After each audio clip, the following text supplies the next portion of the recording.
സിദ്ദീഖ് റളിയല്ലാഹു അൻഹു നബി സല്ലല്ലാഹു അലൈഹി വസല്ലമയെ പിറകിൽ നിന്ന് കെട്ടിപ്പിടിച്ചുകൊണ്ട് പറഞ്ഞു, അല്ലാഹുവിന്റെ റസൂലെ, അല്ലാഹുവിനോട് അങ്ങ് ചോദിച്ചത് മതിയായിട്ടുണ്ട്. അല്ലാഹു അങ്ങേക്ക് ചോദിച്ച കാര്യം നൽകാതിരിക്കുകയില്ല. ഇസ്തിആനത്ത് എന്ന് പറഞ്ഞാൽ സഹായത്തേട്ടം. ഇസ്തിആനത്ത് ഇബാദത്താണ്. തെളിവെന്താ? ഇയ്യാക നഅ്ബുദു വ ഇയ്യാക നസ്തഈൻ. ആയത്തെ തെളിവ് സൂറത്തുൽ ഫാത്തിഹയിൽ ഇബാദത്തിനോടൊപ്പം ചേർത്തു പറയപ്പെട്ട ഒരേ ഒരു ഇബാദത്ത് ഇസ്തിആനത്താണ്. അതിന് കാരണം ചില പണ്ഡിതന്മാർ പറഞ്ഞു, അല്ലാഹു സുബ്ഹാനഹു വ തആലയുടെ മുൻപിൽ ഒരു അടിമയുടെ താഴ്മയും വിനയവും അവന്റെ ആവശ്യവും അല്ലാഹുവിലുള്ള വിശ്വാസവും ഒക്കെ ഏറ്റവും ശക്തമായി പ്രകടമാകുന്ന സന്ദർഭം ഇസ്തിആനത്തിന്റെ സമയം, സഹായത്തേട്ടത്തിന്റെ സമയം.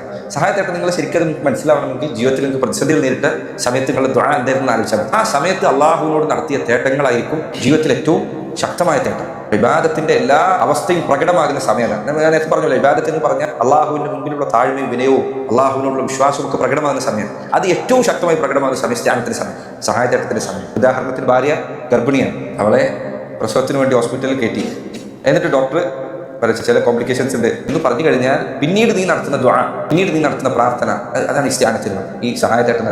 ഗൗരവതരമായ വിഷയത്തിൽ അള്ളാഹുവിനെ തേടുന്ന സമയത്തിൽ തേട്ടേണ്ടത് ഇസ്തിആനത്തിന്റെ അവസ്ഥയാണ്. ഇബാദത്തിന്റെ ഏറ്റവും ശക്തമായ സ്ഥിതിയാണ് ഇസ്തിആനത്തിൽ പ്രകടമാണ്. അതുകൊണ്ട് ഖുർആനിൽ മറ്റൊരു ഇബാദത്തോടെ പറഞ്ഞില്ല ഇയ്യാക നഅ്ബുദു വ ഇയ്യാക നസ്തഈൻ. ഇബാദത്തിനോടൊപ്പം അള്ളാഹു ചേർത്ത് പറഞ്ഞ ഇബാദത്ത് ഇസ്തിആനത്താണ്. സങ്കടകരമായ കാര്യം, നമ്മുടെ നാട്ടിലെ ആളുകൾ പറയുന്ന ഞങ്ങൾ അല്ലാഹുവിനല്ലാത്തോട് ദുആ ചെയ്യുന്നില്ല, പിന്നെ എന്താ ചെയ്യുന്നത്? ഇസ്തിആനത്താണ് ചെയ്യുന്നത്. ഇസ്തിആനത്ത് അത് മഹത്തരമായ ഇബാദത്താണ്.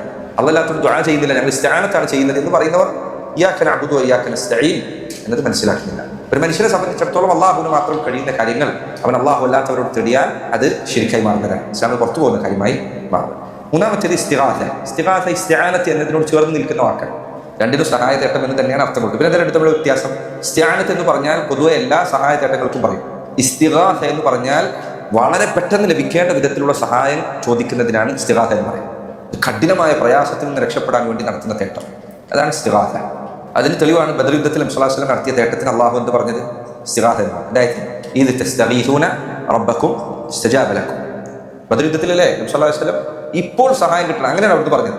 അല്ലാഹുമ്മ അൻജിസ് ലി മാ വഅദ്തനി, അല്ലാഹുമ്മ ആതി മാ വഅദ്തനി, അല്ലാഹുമ്മ തുഹ്ലിക് ഹാദിഹിൽ ഇസാബ ഫലൻ തുഅബദ ഫിൽ അർദി അബദ. അല്ലാഹു എനിക്ക് വാഗ്ദാനം നൽകിയത് എനിക്ക് ഇപ്പോൾ നൽകണമേ, ഈ സംഘത്തെ നീ ഇപ്പോൾ നശിപ്പിച്ചാൽ പിന്നീട് നീ ഒരിക്കലും ഇബാദത്ത് ചെയ്യപ്പെടുകയില്ല. അവിടുന്ന് ദുആ ചെയ്തിട്ട് കൈ ഉയർത്തിയിട്ട് സഹാബികൾ പറയാം, അവിടുന്ന് കൈ ഉയർത്തി, കൈ ശക്തമായി ഉയർത്തിയത് കാരണത്താൽ അവിടുത്തെ മുകളിൽ ഉണ്ടായിരുന്ന മേൽമുണ്ടത് താഴത്തേക്ക് വീണു.